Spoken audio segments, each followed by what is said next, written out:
when they're in the cabin. And that owl is hooting, and he Screeching. just opens up the door, just guns blazing, just Bam, starts bam, bam. firing up. It's so funny. It's so funny.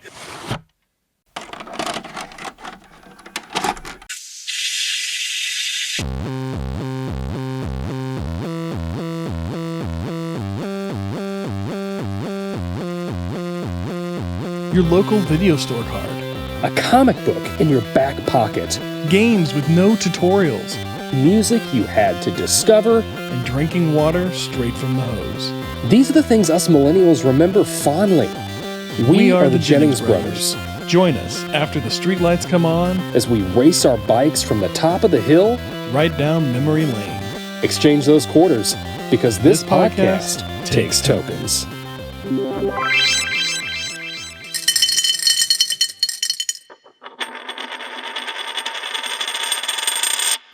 Hello and welcome back to This Podcast Takes Tokens. I'm Ryan, joined by my favorite brother, Derek.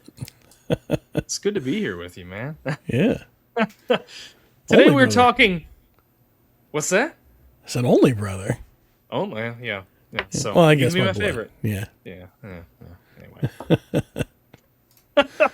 I'll take it. My Cousin Vinny. That's what we're talking about today. My Cousin Vinny. Love this movie. Yeah, we'll hit the numbers and then we'll get into it. So, released March 13th, 1992. A budget of... You want to guess what the budget was? Ooh, 20 million? $11 million budget. Wow. Okay. Yeah. Modest Okay, let's budget get- for the time. It is. Let's get into the earnings here. All right. Opening weekend on an $11 million budget.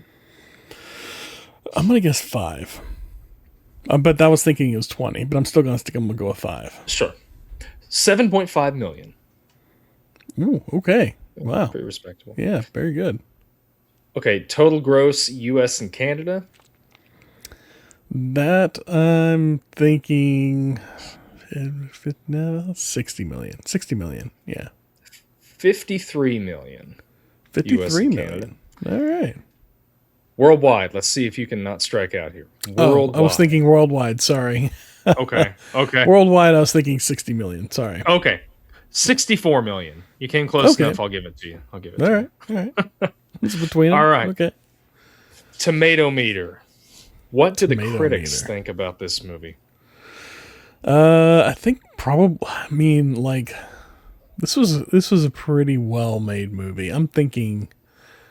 I'm trying to remember where Joe Pesci was at the time.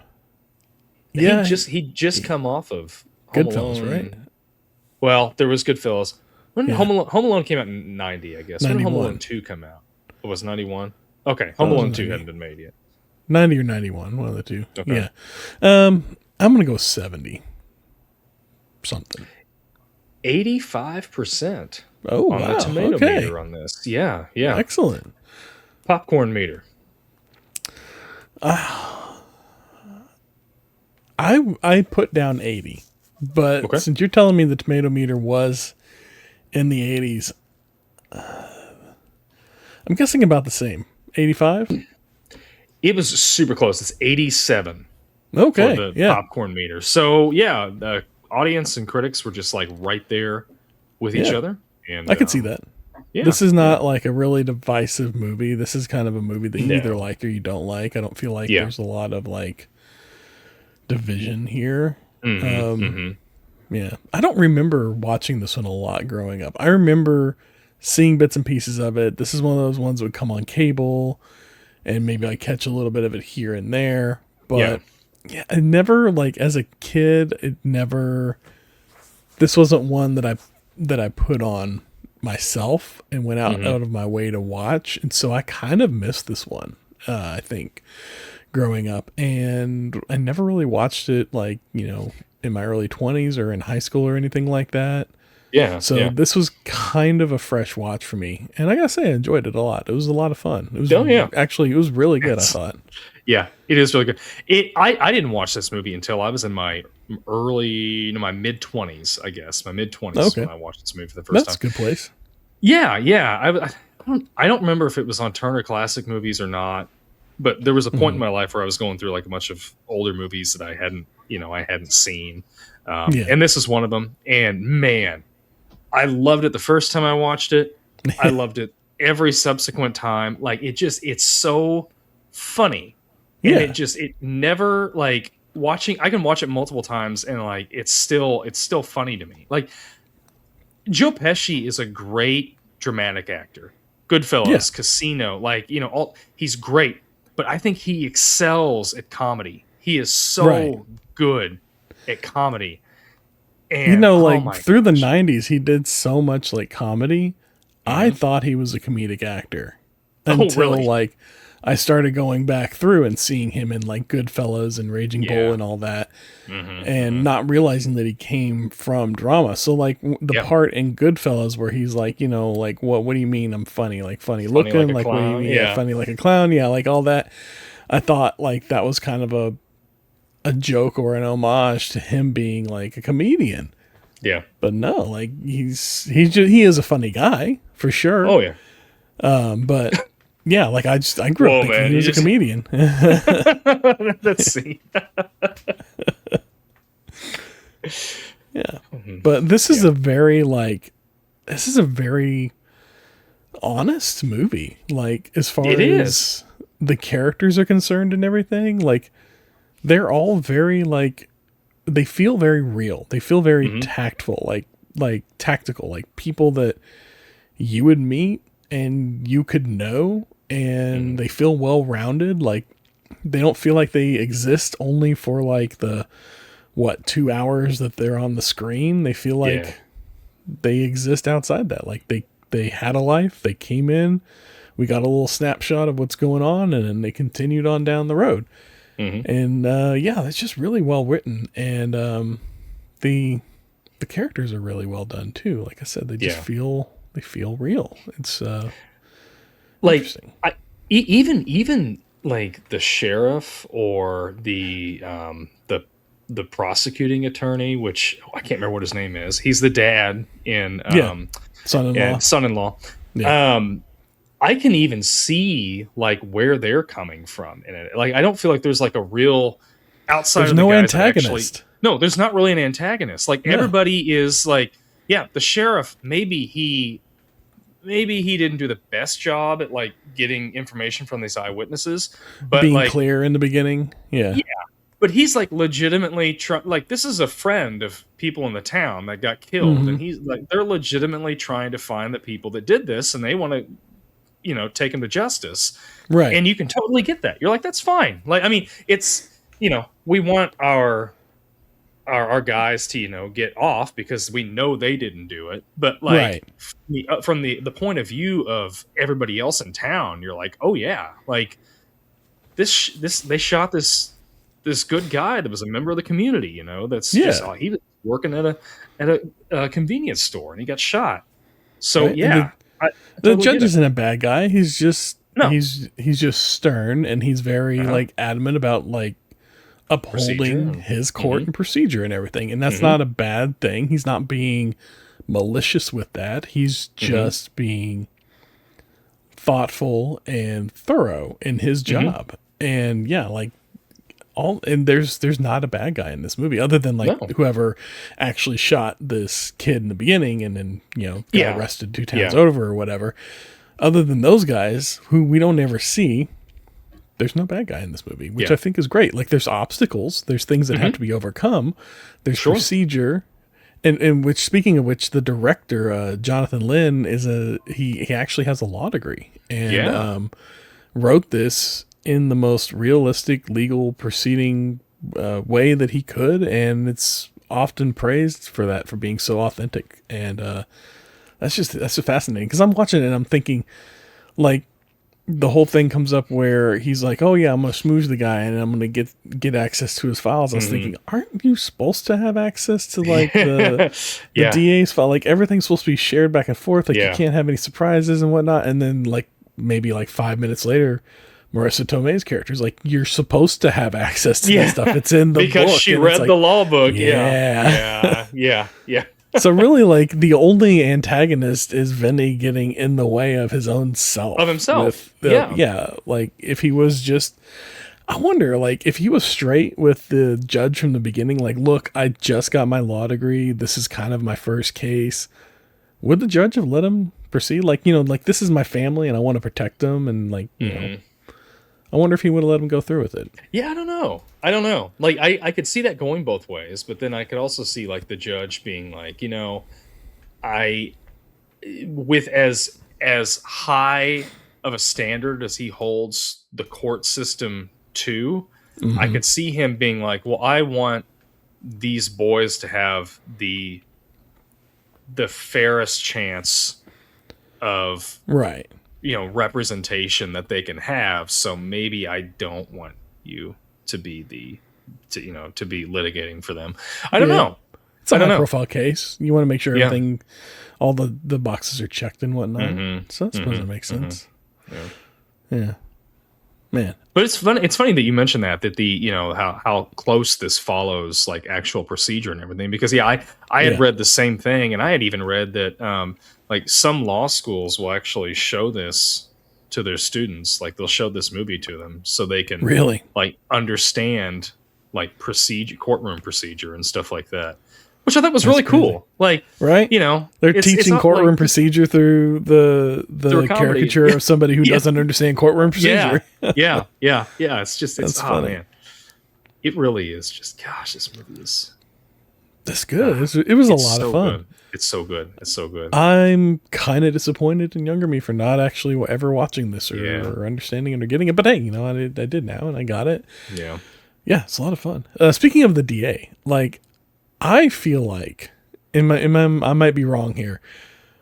I feel like this is the type of lawyer that you see doing like those Tiger Law ads or like the Hammer ads, like the really aggressive like lawyer ads. And he was very like showmany with his courtroom persona, I guess. And he was because he was like. Yeah, I can't remember exactly what he says, but he claps. And that's one thing I guess that did irritate me about him. I don't think he was a bad guy, but he treats the jury like they're idiots. He's like, because he talks to them like they're kids almost. Now, this is what he just said. This is how he said it. Like, you know what I mean? Like, and I'm like, oh, come on, give these people a break. Like, they're competent enough. Like, obviously, you approve them. You approve them. That one woman that he was like, how do you feel about the electric chair or something like that? And then she finally is like, yeah, give him the electric chair. She's like, I approve of her. We're good. But I can almost see Vinny though being like that, like the jungle tiger law or whatever. Up here, it's jungle law in Missouri. There's like a jungle law thing. I don't know if that's everywhere, but you drive through Kansas City and you see all these like billboards of this long-haired blonde guy in a suit, like in the jungle, or he's like riding a tiger or something like that. Like, who's going to these guys? Like, I don't know. If I have a problem, the last thing I'm going to do is I'm going to call jungle law, or just whatever it is. I don't know, but the way Vinny carried himself, like in the bar. Remember the guy with like the broken neck? God, that was great. He's like, did you get rear-ended? Yeah. No. Never mind. He's hitting. He's like, I can see Vinny being that person on the billboard. Like you can see his wheels turning. He's like, wait, is there another angle here? Oh wait, was it at your house or was it somebody else's house? That was my house. Never mind. Yeah. And he keeps like coming back to like, maybe there's a way in here. I can. I can work the system a little bit, which makes me think like his law degree. Like, we don't really get it. Does he actually have a law degree? Is he a lawyer? He does. He talks about how many times he had to take the bar exam. Yeah. He does. From what I gather, from what I understand, he does have a law degree. He just hasn't like done anything with it. I mean, clearly this is his first. Like, it's the heck of a first case to be on. But yeah, I think he has a law degree, and you do find out at the end that the story that he told the judge or the prosecutor about how he got into law with like he got a traffic ticket, you know, and all that.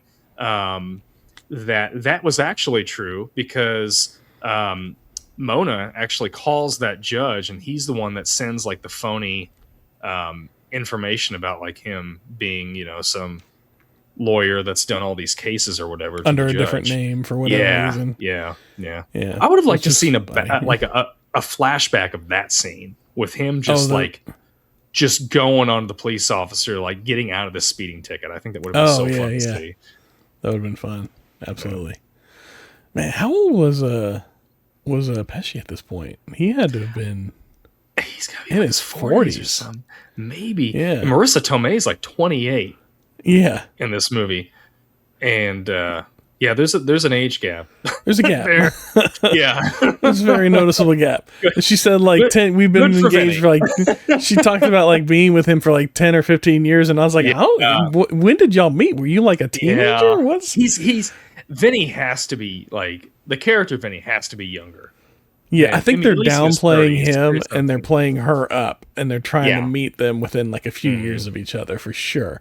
Because like his hair at times looks fake. Like it's definitely like I'm sure dyed like that jet black. Yeah. But at times it feels a little like it looks almost fake. Like there's times where I'm like, is he wearing a wig? I don't know. I guess it's not important. We're gonna move on past that. But. I mean, here's the thing. Like, regardless of that, Joe Pesci and Marisa Tomei just play so well off each other. Absolutely, in this movie. Yeah, it is. They do so good. Just the banter back and forth between them is just. Oh my gosh, I hesitate honestly to find much about this movie like to criticize it for. Like, it's a really really well done movie. In the comedy, and it just moves. Oh, it just moves. Yes, and like even it's just little things like the guy that owes Mona $200. Like he keeps coming, and it's like I got you $200. Yeah, how do I know that's not a 20 with a bunch of ones? Yeah. The guy's like, you got me. And then when he finally does have it, Vinny just punches him once, and then he does like it's like a Mike Tyson's punch out. Like he's going at Mike Tyson. He just comes flying over the screen at the guy. He's a Brooklyn boy, you know. He's that's true. That's true. That hit though. That was great. Or like Vinny never been able to get any sleep until he's in jail and there's a riot happening, but it's so New York that he just like it's white noise to him and it works for him.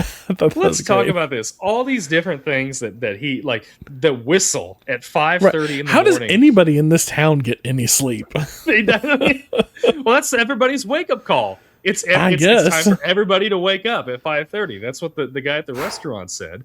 And then I want to get back to the restaurant in a second, but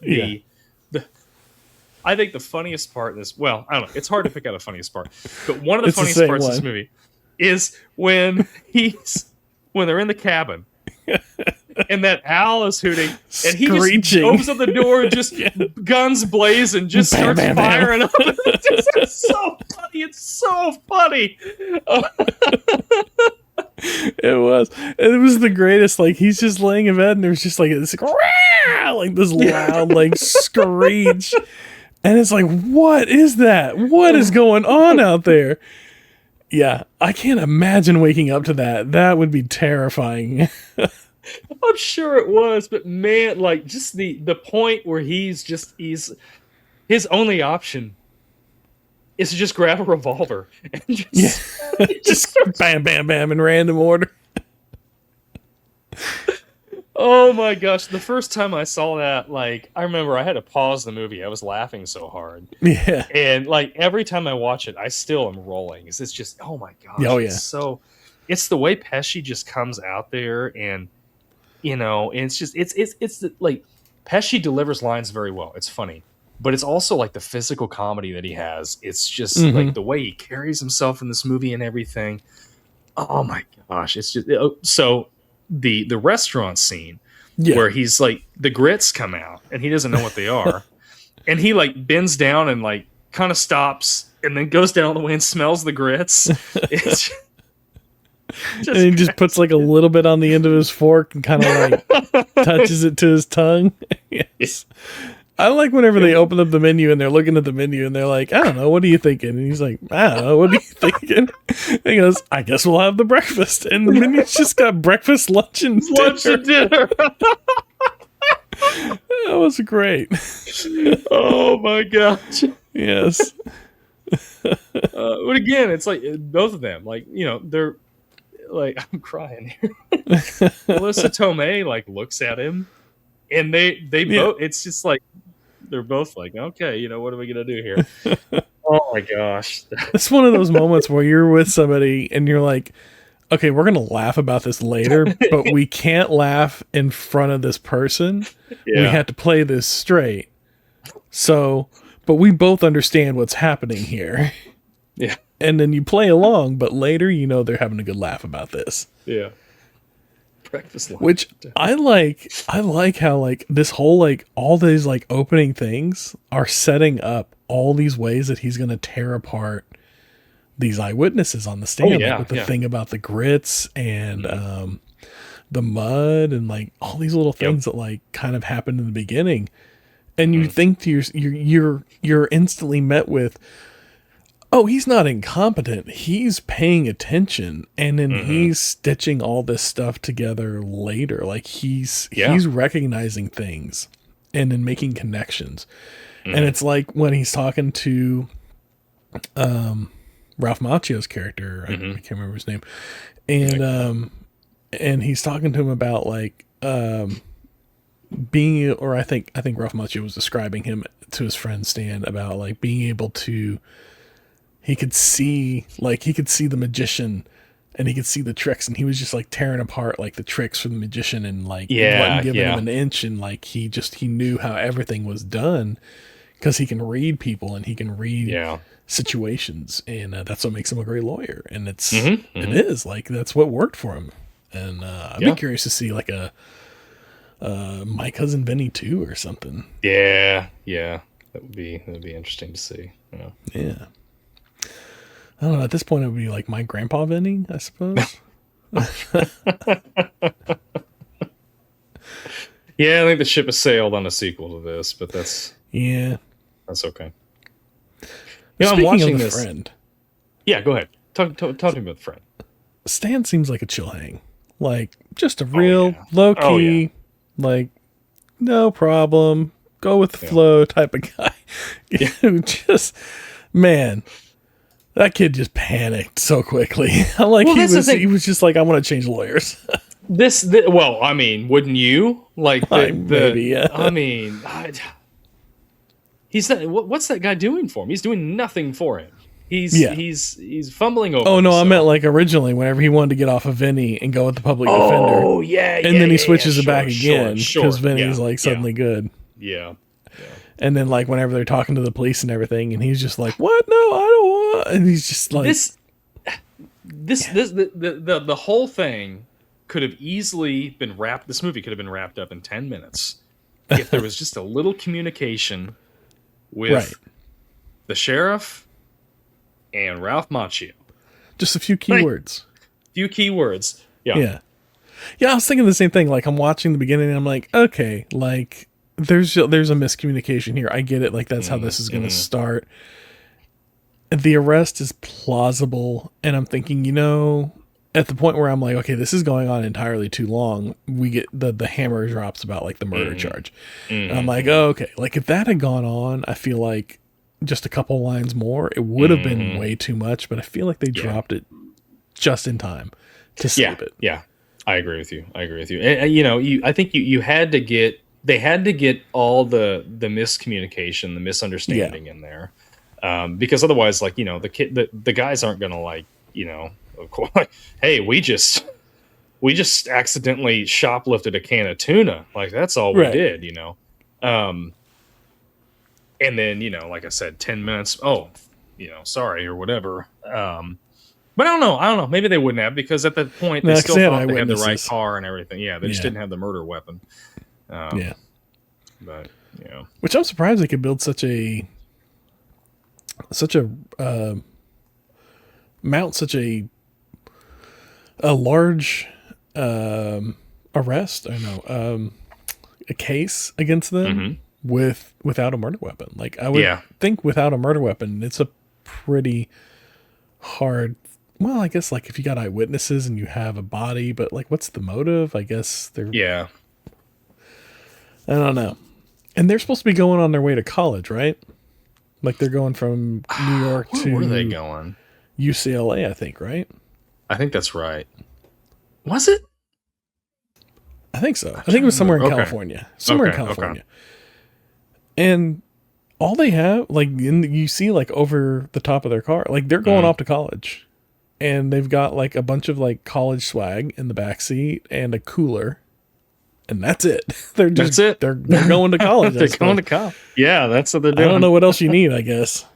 I don't know. I felt like that was a little, like, that's all you're taking with you? I guess maybe, like, everything else was sent ahead of time. Because it seemed like they came from, like, maybe not, like, super rich families, but definitely, like, well-off families. Oh, sure. Enough that, like, Stan's family is in, like, another country vacation. Oh, yeah, they're in, like, they I can't remember, Chile or something like that. They were skiing. Chile, or something like that, yeah. And, so they definitely, they probably had, I bet they had all their stuff sent over ahead of time, now that I think about it. I want to talk through this one in real time. Yeah. I guess if we're on, so talking about a few things, I guess that we, thought differently about, or not differently, but picking at parts of the movie, I guess, like we just did. So one part that did kind of get under my skin a little bit was when it's at the end, when clearly 100% Vinny, like, was in the wrong with Mona, with the way he was acting with her at the restaurant, oh, you cracked the case, all this stuff. Like, calm down, Vinny. Like, but when he needs Mona to, go up there and testify, or, whatever when he needs her to talk about, cars or whatever. Yeah. Be the eyewitness.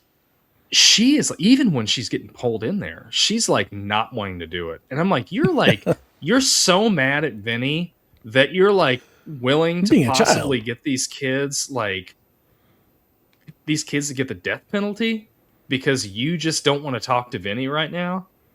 Like, right.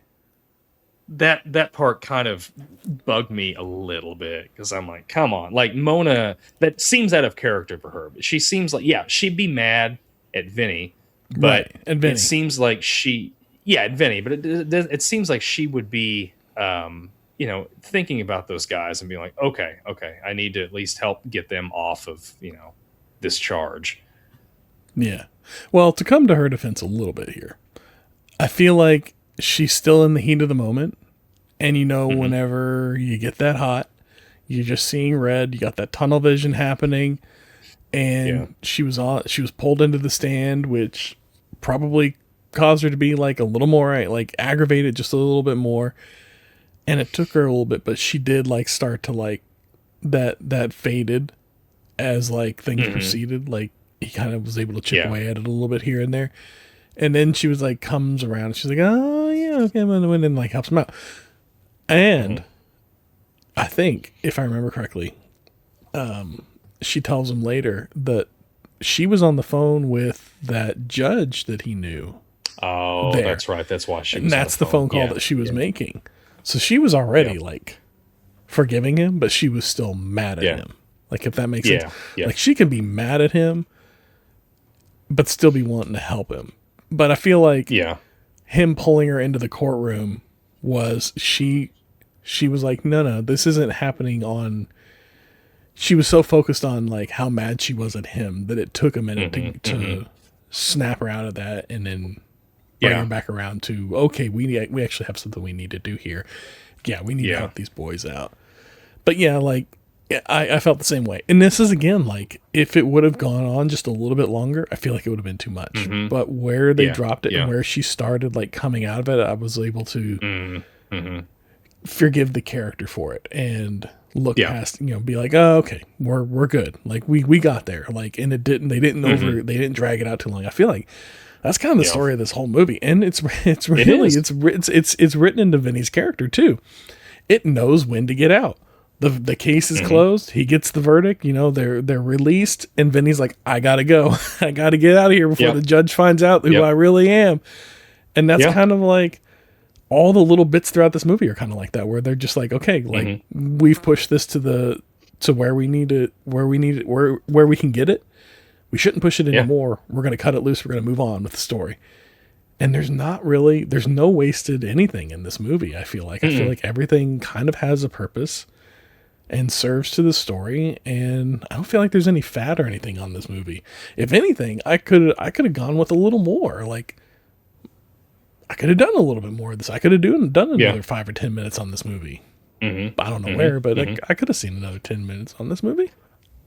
Yeah, I mean, I think they could have done a little more in the courtroom. Like, that would have been okay. I mean, like you're saying, like I feel like it is like it definitely doesn't overstay its welcome at all, which is great.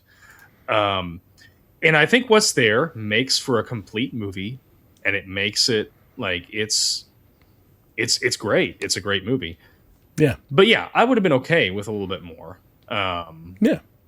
As long as it flowed like the rest of the movie, you know. Yeah, if it worked, if it fit. Yeah. But it's a really good movie. It flows really well. It works really great.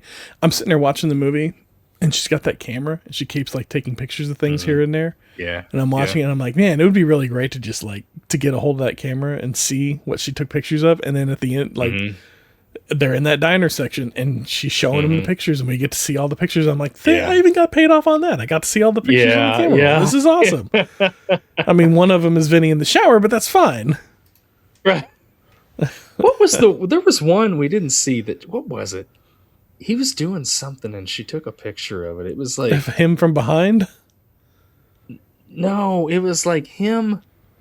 Was it when he was getting out of jail the first time? Like she shot a picture. I can't remember. Oh yeah, there was something she that took a picture of him doing. He was walking out. Yeah.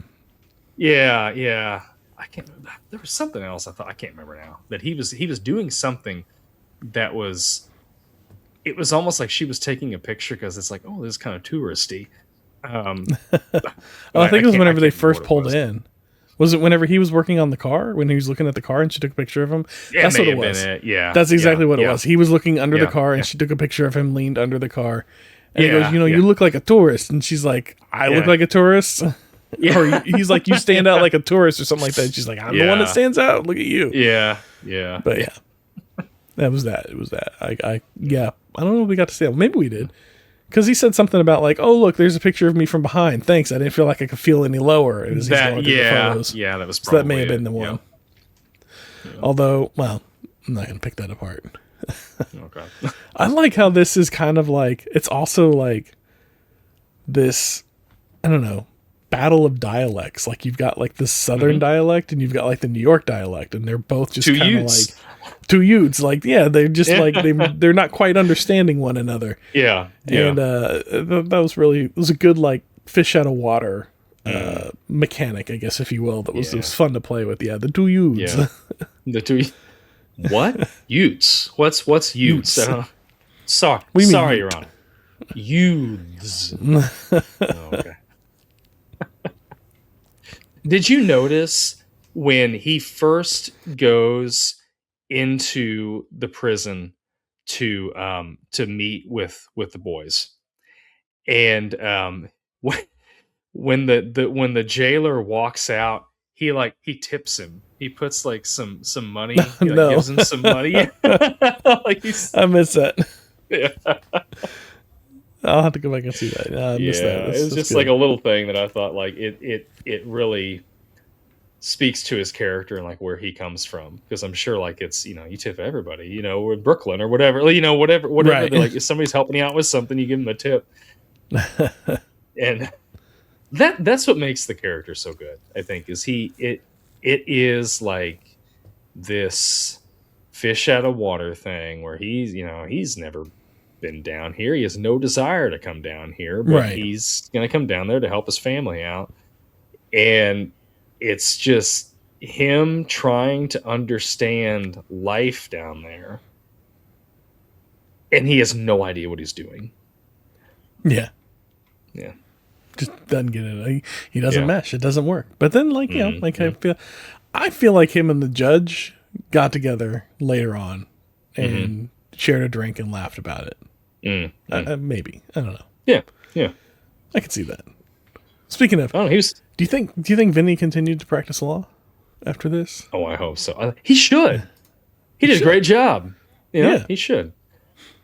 So you open up a little practice and he's practicing law somewhere. Yeah. Him and Mona get married. Do you think they get married? Because they're really arguing about it at the end there.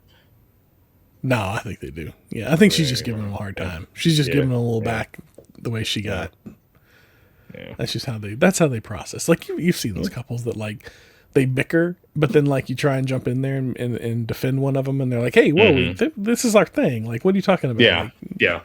Everything's cool. We're fine. We're fine. This is just kind of how we communicate." I feel like that's it. Yeah. That's how they communicate. Okay. It works for them. Yeah. Fair enough. So, do you know that this was the Cousin Vinny was originally written for De Niro? Oh, I could totally see that. I could see De Niro doing it. Yeah.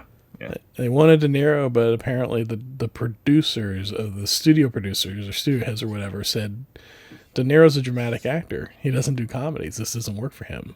They never. Oh, this is pre like Meet the Fockers and all that stuff. And all Meet the that. Parents. Yeah.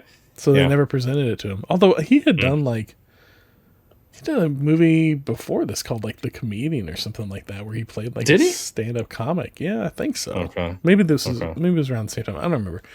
But yeah, like he started getting into like he started doing some comedies and stuff around this time, I suppose. But I feel like this could have worked with De Niro as well. It was like 97 or something like that, 96 or 97. Okay. So it was well. I think De Niro would have been fine with it. Yeah. Yeah. I think it could have been fun. I mean, not that Pesci did a bad job with it or anything like that. I feel like no. Pesci was great in this. Would have made it their own. Absolutely. All right, I got one more for you.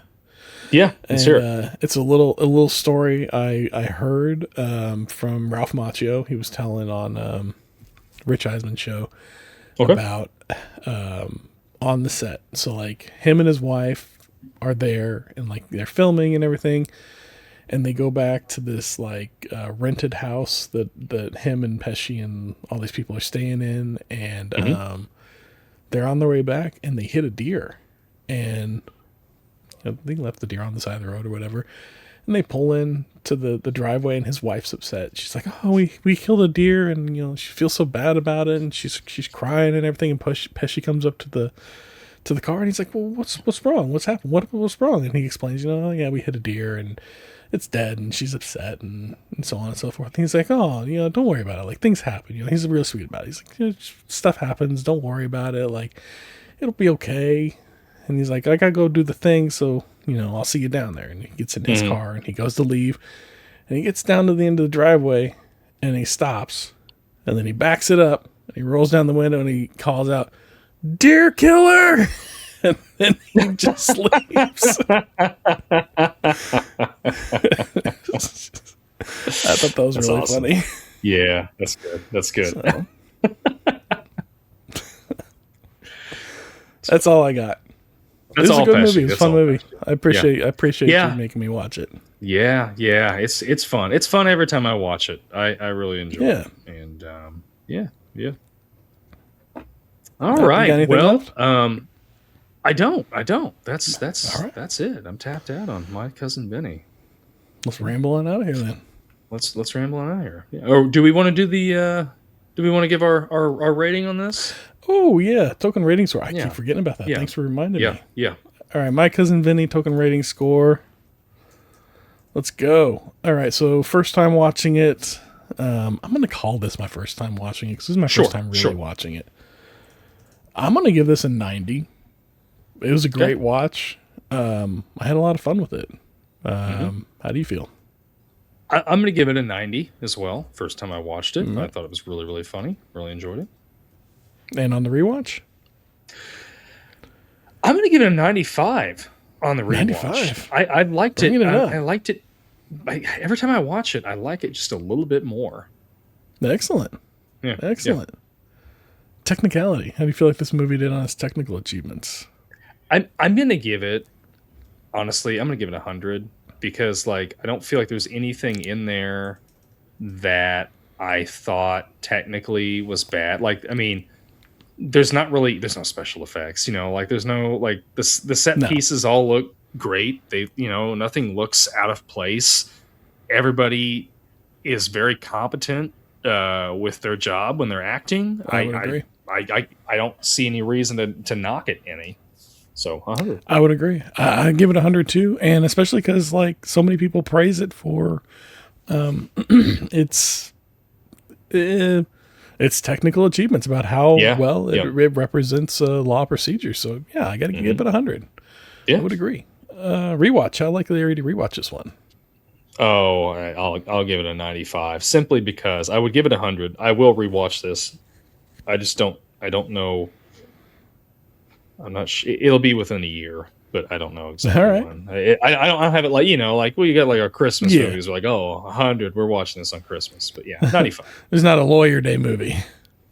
Not a legal day movie or whatever. There should be. Yeah, I'm going to give it a 90. I'll definitely rewatch this again. I just don't know when. Yeah. I would agree. A 90. Or, yeah. I'm going to give it a 90. I agree. I would rewatch it at some point. All right. That gives My Cousin Vinny a token rating score of 87.35. Nice, pretty good. Nice. Pretty good, Vinny. Yeah, pretty good. Yeah. That's My Cousin Vinny. Yeah. That was fun. It was fun. That's fun. Yeah. I gotta say, right, retro ramble. One more point on My Cousin. Sure. Let's hit it. I was pleasantly surprised by Ralph Macchio's performance in this. Oh yeah, and it really, I think the thing that like kind of made me, I guess, appreciate his performance is at the end, whenever they get off or whenever the charges are dropped, and he hugs Vinny. He's starting to cry. Like he's tearing up. Yeah. Like he's feeling those emotions. Yeah. But like as an actor, like he's in the part, and it was just really good, I thought. So I just want to put that out there one last time. I really do. I think Ralph Macchio is a pretty good actor. I feel like some of his roles, I think some of his roles don't give him enough to work with. And he was really young with Karate Kid. I think that was he was really young with Karate Kid. But I don't know if you've seen Crossroads. Like he's really good in Crossroads, and we'll have to check that out sometime. But yeah. And this movie gave Marisa Tomei her the Oscar she has. So so. Which well earned. Yeah. I don't know why Pesci didn't even have like a nomination. Or even like a Golden Globe nomination for this. Usually they have I don't think they have it for comedies at that point. I think they have like a best comedy category. Maybe. I don't know if they did at this point, but I'm pretty sure they do now. But they definitely don't have like a best. It's just like best leading man. And it's not like best leading man in an action. It's just best leading man. So he's going against everybody. Well, but I mean, in the Golden Globes, they do have a section that's best lead actor in musical or comedy, which it's really loose with that because I've seen them put people in there for stuff that's like this is not a musical and it's not a comedy. Like nobody's singing, nobody's laughing. Yeah, like there's I don't know. It's like I can't remember if it was it Ryan Gosling with The Ides of March or something like that, and I'm like he was really good in it. But this is not this isn't a comedy. Like, what is this? It's not a musical. I don't know. Anyway. Poor Pesci. No, not poor Pesci. Pesci's got it. He's got an Oscar for Goodfellas. So yeah. Oh, do you go for Goodfellas? Yeah. Well, there that's supporting. Sure. Yeah. All right, retro ramble time. If you remember last week, I asked you the question, or I gave you this scenario, I guess. Let's say you are being tried for a murder that you did not commit. You are innocent. All right. You got to plead your case. Which fictional lawyer are you going to get to represent you? Am I going first? I'll let you go. All right. Matt Murdock, Daredevil. Like, if ever there was Same. somebody. Yeah. Absolutely the same. I put Nelson and Murdoch. I cheated a little bit because I'll take Foggy. Okay. Foggy's pretty cool too. I'll take Foggy. So the whole law firm, Nelson and Murdoch, absolutely. Matt's gonna get to the bottom of it. And Foggy's gonna be a good litigator, and I feel like I'll be in good hands with Nelson and Murdoch. Absolutely. But outside that, I couldn't really think of anybody that like I've seen as a lawyer. And like I know like you've got like Matlock, but I've never watched Matlock because I don't know Matlock. Yeah.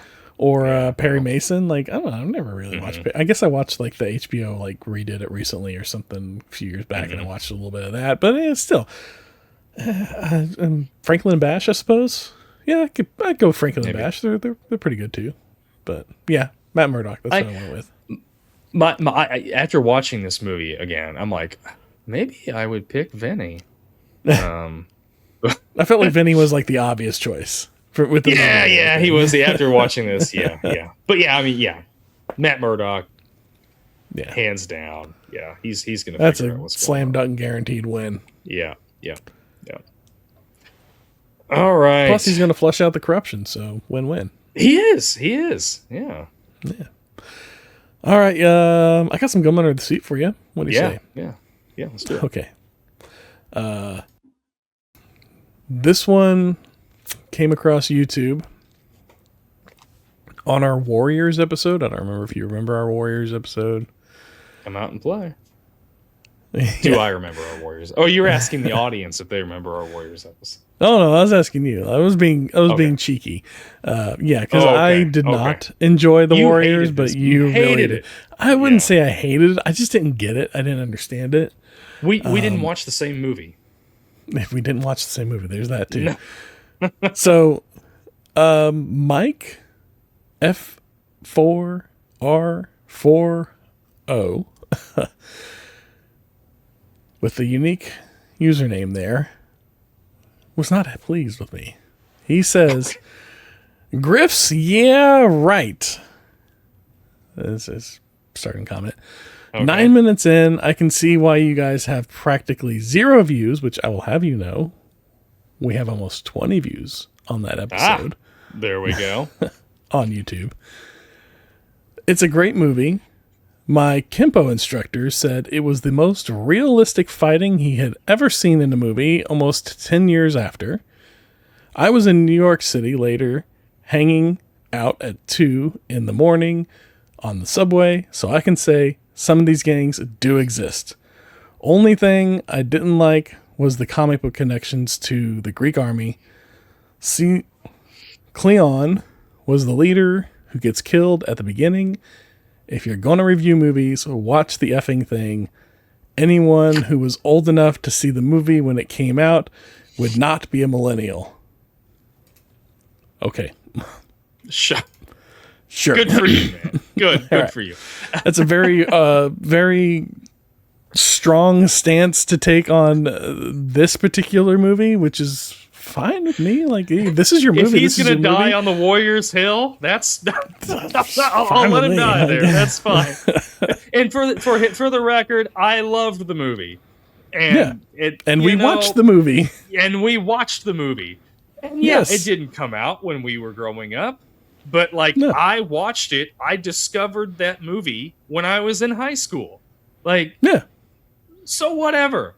But you can have your opinion even though it's wrong. And that's right. There we go.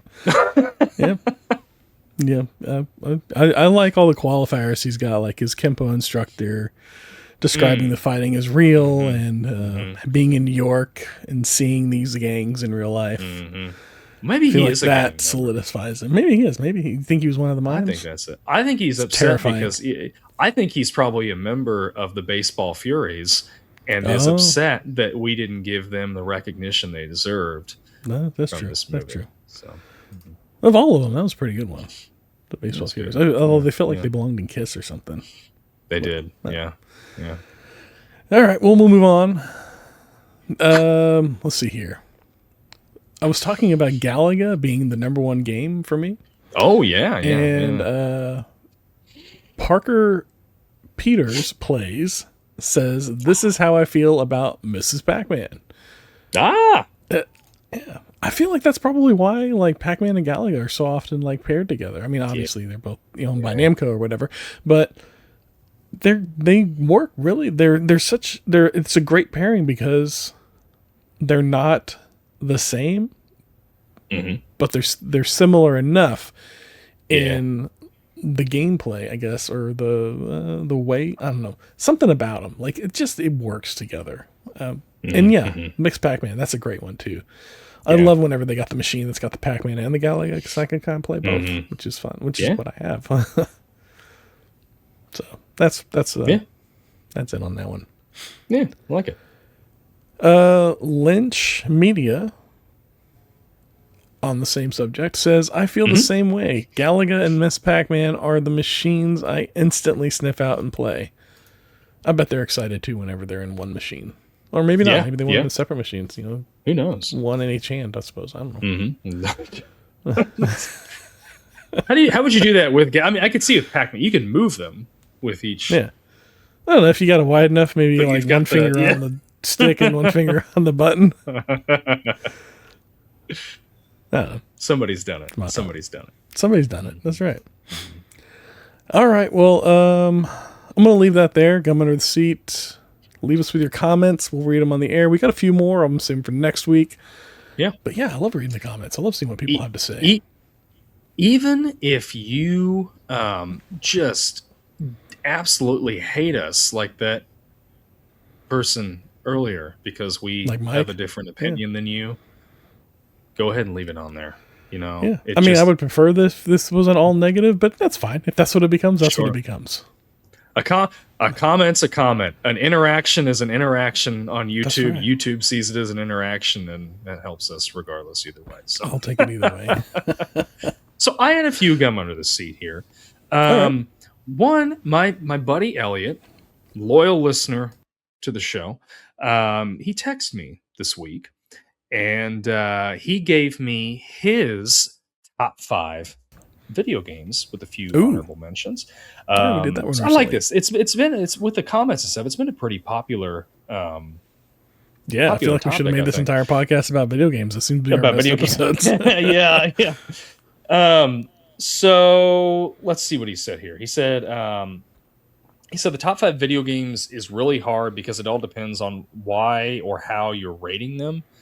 So he said not for any technical reasons or video game esteem, but here's my top 5. Night into Dreams on the Sega Saturn, which I told him, like, you get points for having a Sega Saturn game on there.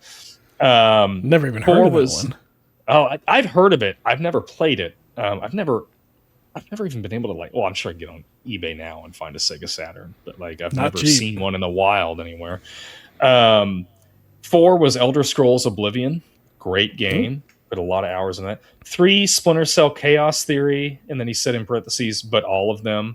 Splinter Cell games, what we talked about. They're so good. 2 was GoldenEye. And that's number 1 was Halo. And he said from Halo Reach to Halo 4, he loves them all. So he said the amount of time I played Halo and GoldenEye is probably calculated in months, maybe close to years.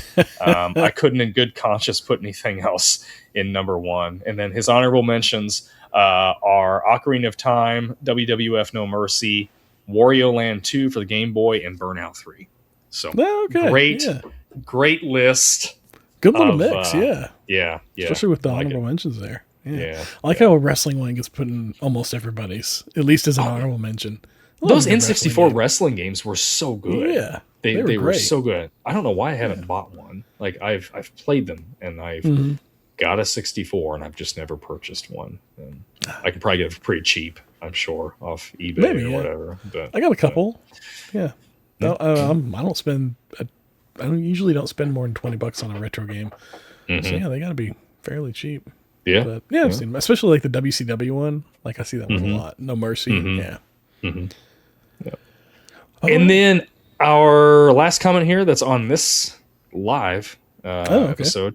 Jesse Lapine was saying, responding to our my retro ramble question. If you're being tried for murder, you didn't commit, which lawyer are you going to represent you?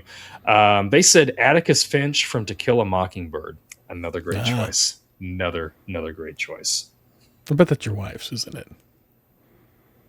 No, it's not my wife's. Oh, okay. It's Jesse Lapine. All right. Well, how about a retro ramble? Let's hear it. Mm-hmm. All right. For next week, let me leave you with this one. And this one may be more common for you than it is for me. However, of all the famous people who share your last name, or share your first name, sorry, who is your favorite? Or let's rephrase this. When someone says, oh, like the famous blank, what celebrity are you hoping that they finish that sentence with? Ah! Yeah.